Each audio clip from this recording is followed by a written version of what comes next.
Should you play Cyber Dragons in 2023? Well, if you're in the market for a deck that summons some awesome machine snakes that have the power to OTK really easily, then this is probably a deck you should check out. Most of you watching this video probably already know about Cyber Dragons because it's one of the best archetypes in the game. Zane was one of the coolest characters in the GX series era, and for a lot of us, this deck and these cards are super nostalgic. For me, this is my favorite archetype and favorite deck. I would consider myself a casual player. I don't really understand what's going on in the meta too much. It's too fast-paced and it's too overwhelming. However, whenever me and my friends play, Cyber Dragon is my go-to deck, so I kind of have a good understanding about what goes on in the deck and some good synergies and cards to run in this archetype. There's many ways you can build Cyber Dragons. You can either splash it in some other archetypes, or you can add different engines like the Brandon engine to it. I'm only going to be discussing more purebred builds in this because that's typically the type of deck that I like to build. If I'm building around a certain archetype, I want to feel like that archetype is running the deck. It just makes the deck seem more intimate in a sense with that archetype. In 2022, we had some indirect support with the Clockwork Knight card. This makes it so all the creatures on the field are machine types. This synergizes really well with Chimera Fortress Dragon. It also works good if you run the Therion package in this deck.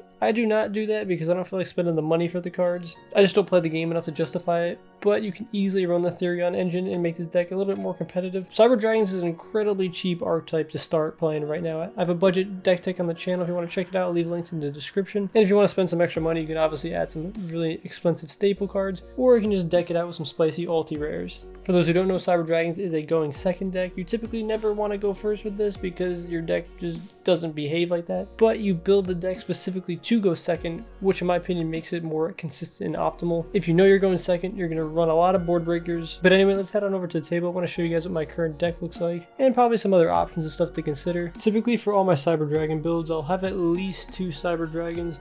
Because the new Clockwork card is out, you could probably run 3. No matter what Cyber Dragon build you're running, you always need 3 core because it's your starter of your deck. Whenever you normal summon this, you're getting a Cyber Spell or Trap card from your deck to your hand, and it has some other benefit when it's in the graveyard too. For this build, I'm running 2 Hers because we do run Galaxy Soldier in this. If you're not running Galaxy Soldier, probably you can get away with running 1. But if you want to run Galaxy Soldier and get more Infinities and Cyber Dragon Novas out in the field, then you probably want to run 2. When the card is sent to the graveyard, you get to add a Cyber Dragon card from your deck or graveyard to your hand. Also, cards like Core and Hers and even Naxter, when they are in your graveyard, they do count as Cyber Dragons. Next Cyber Dragon we're running is 2 Naxter. This card is super helpful mid to late game because when it enters the battlefield, you can summon a machine monster with 2100 attack or defense from the graveyard to the battlefield. So you can get cards like Cyber Twin, you can get your Chimera Rampage Dragon, you can get your Cyber Dragon Infinity, your Nova, and your Seeker. So many options. I'm running 2 because later in the game it's such a powerful card that having just 1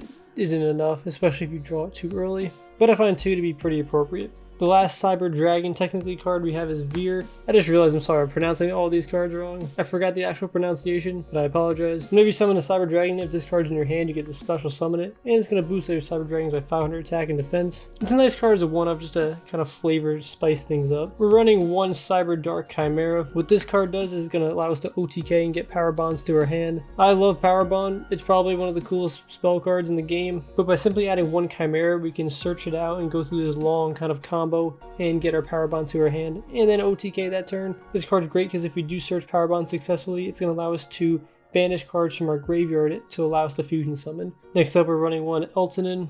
I like Eltanin because it's searchable off of Cyber Repair Plant, and it kind of just comes up in weird scenarios. You have to banish all light cards in your graveyard and on the battlefield, and this card gains attack equal to that. However, the best thing about this card is that then it wipes away your opponent's board without targeting, so it comes in handy. Some other monsters we're running are 2 Galaxy Soldier. This is going to help us get into our Infinity plays. We really do want to send Hers to the graveyard if we have the option to, because there's a little combo with that. But if you see a Galaxy Soldier and a Hers, it's a free Infinity, assuming nothing gets negated. And then there's some flex spots. We just throw in some hand traps here. You can add whatever you want. With this current monster lineup, there's definitely things you need, and there's things that you don't need. You don't need Galaxy Soldier, Ash Blossom. You don't need the Veer. You technically don't need the Eltanin or the Cyber Dark. However, you do need 3 core. You need at least 1 Cyber Dragon. But with Clockwork, 2 or 3 is pretty much optimal. You can have anywhere from 1 to 3 Hers and also 1 or 2 Naxter. 1's probably more competitive, however 2 I think is just really fun and optimal, especially if your friend group is playing pretty grindy matchups. Again, this can be considered a budget deck as long as you don't go for the high rarities. Moving on to some spells, we're running the 3 Cyber Emergency. This allows us to get any Cyber Dragon card from our deck to our hand. And we're running 1 Repair Plant because this allows us to search for a little bit more broad things like Galaxy Soldier. If you're not running Galaxy Soldier, there's probably no reason to run this. You need to have a Cyber Dragon in the graveyard to activate it. But later in the game, you almost always are going to have that, so it almost acts as another emergency. We have Cyber Dark Realm. This assists in the OTK with getting Power Bond to our hand. Or not even OTK, but just getting Power Bond to our hand. Cyber Rev System allows us to special summon a Cyber Dragon from our hand or graveyard, and that monster can't be destroyed by card effects. It kind of helps us speed up some of our plays, but also it's important to get stuff from our graveyard to the battlefield to the mid to late game.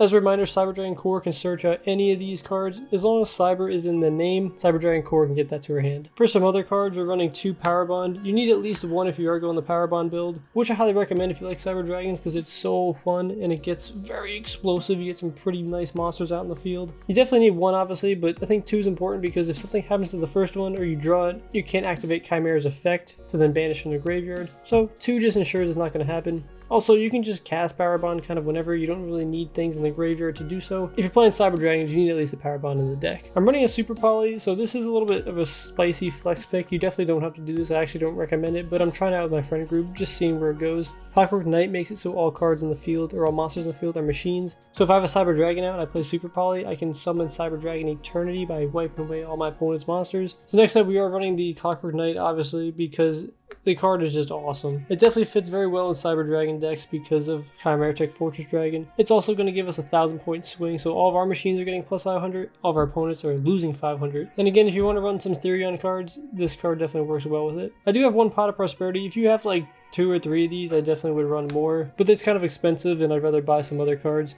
But Pot of Prosperity, pretty much in any deck. That could be a flex spot. Next up, you definitely need board breaking cards. Triple Tactic Talents, I wouldn't say is a board breaking card, but it's definitely a card that helps you push through certain things, especially when there's a lot of hand traps in the format. So Triple Tactic Talents is one of my choices here. For some board breaking cards, I run 3 Raigeki because Raigeki is awesome. Super nostalgic card, super fun, and it's not that expensive either. I think Evenly Match is probably one of the best board breaking cards for Cyber Dragon, but Raigeki's got that nostalgic appeal. But if you have Lightning Storm or some other board breaking cards, feel free to use it, whatever you think fits. Kind of Harpy's Feather, because I always like destroying back row. That could be a flex spot too. Call by, you kind of need that too. Kind of Change of Heart, any kind of board breaking cards or anything to really destroy your opponent's stuff and make them use their negates or anything, just to help you push through. Change of Heart's my option. Love that card. The spell cards you need are the 3 Emergency. If you're going the Power Bond build, you need the Realm. 1 Repair Plant doesn't hurt. However, if you're not running Galaxy Soldier, Dizzacure, or some other light machine, you don't really need it. Ref System you don't technically need. Clockwork Knight, highly recommend it. So for spells, there actually is a lot more flex spots, although to me it doesn't feel that way because I feel like I need all these cards. Like I need the Change of Heart, I need the Raigeki's, Harpy's Feather. So for the staples, you don't need every single one, but a lot of these options are incredibly helpful. Moving on to some trap cards, we don't really run a lot. I'm running 2 Imperm. You can run 3, but again, I'm trying to make some space and it's very hard to find room. It's also got Cyber Dragon Infinity on it, so you need at least one of these in the deck. Next up, Rivalry the Warlord. You really want this if you're running the Clockwork build, because if you have this and Clockwork out, it locks your opponent into not summoning anything basically. It's a nice little synergy, definitely helps you control the game a little bit. So for the last trap, you don't need this. I highly recommend you always at least have 1, and that's Cybernetic Overflow. This card's searchable off core, and it's good going first if your opponent makes you go and you're not expecting to go first. It can banish stuff from the field and it doesn't target. Very powerful. Also, if your opponent destroys it, you get to search for something else. Moving on to the extra deck, there's definitely different routes you can go. You can go more of an Exceeds build, you can go a little bit more of a Link build, but typically I like to run the Power Bond build, so I'm going to run a lot more fusions. I always like to try and run End. Probably aren't going to summon it that often, but when you do, man, it feels good. So I try to run End as often as I can. Definitely can change this for something more meta, because getting the 3 Cyber Dragons out in the field and only getting a 4,000 beater, maybe 8,000, isn't always the best, at least compared to the other cards in this extra deck, but again, it's awesome. Next up is Cyber Twin. This card's amazing. Just 2 Cyber Dragons, you can easily summon it, and typically you're getting a 40 or 5,600 attacking monster that attacks twice. There's a lot of situations where Chimera Tech Rampage Dragon is better, because Rampage Dragon you can attack up to 3 times, however it's only 2,100 attack. But if you power bond it, it's 42. And there's some scenarios if Rampage Dragon gets negated and its attack goes back to 2100, it can't get over a lot of monsters. However, Cyber Twin at 2800 can usually get over most other monsters. Twin for the win. It's such a cool card. Chimera Tech Rampage Dragon is definitely the best extra deck monster, just broadly speaking.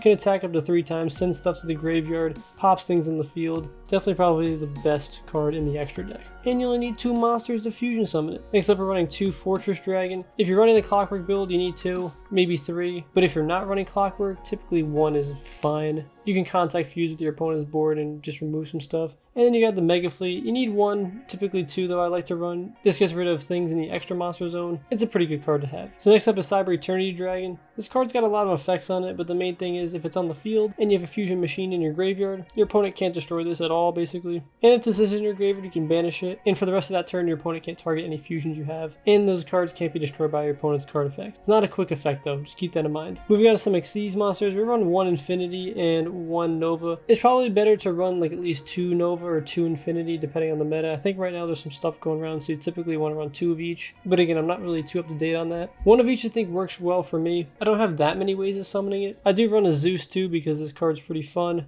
I haven't actually gotten to use it as much as I want to, but it's kind of a board wipe and a huge monster. Kind of could add that to any deck that has Xyz monsters. This is the new flex pick, the Dingirsu. Because we're running more Chimera Tech Fortress Dragons and the Clockwork build, gotta add some spicy picks, so Dingirsu is something new that I've been testing out. You need Almirage because you need a way of getting a Cyber Dragon off the field into the graveyard to proc certain things. You can make the argument that Repair Plan isn't as needed anymore, so Almirage might not be needed, but you still sort of need it. Line is pretty good because all your cards are light, and Seeger, just because it's a good link monster, this also does facilitate OTKs, and kind of gives your monsters indestructibility. I would say out of all these here, you definitely need at least 1 Rampage, probably 2. I wouldn't really play less than 2. If you're running the Clockwork build, you need at least 2 Chimera Tech Fortress Dragons. You need at least 1 Mega Fleet. Eternity you can kind of skip out on, but I think it's really great to have. Twin and End are kind of skippable if you want, but I think the Twin is just too good to not add. The End you can kind of skip to make it more competitive. At least 1 Nova and 1 Infinity are needed. Salamander the Great is kind of needed, and Seeger. Everything else is kind of open to interpretation. I guess everything's open to interpretation, but some things you kind of just need more than others. We're not going to talk about the sideboard or anything because it all depends on the meta. If you want to run more Cyber Dragon, Nova or Infinity, Dry is a great option. When you summon it, you can make all your Cyber Dragons level 5. Cyberload Fusion is also a searchable fusion spell. Because I'm running the Power Bond build, I don't go Cyberload Fusion. If you don't run the Power Bond build, Cyberload Fusion is usually the option you want to go with. If you want to go even more intensely with the Power Bond build, you can add things like Cyber Dark Claw.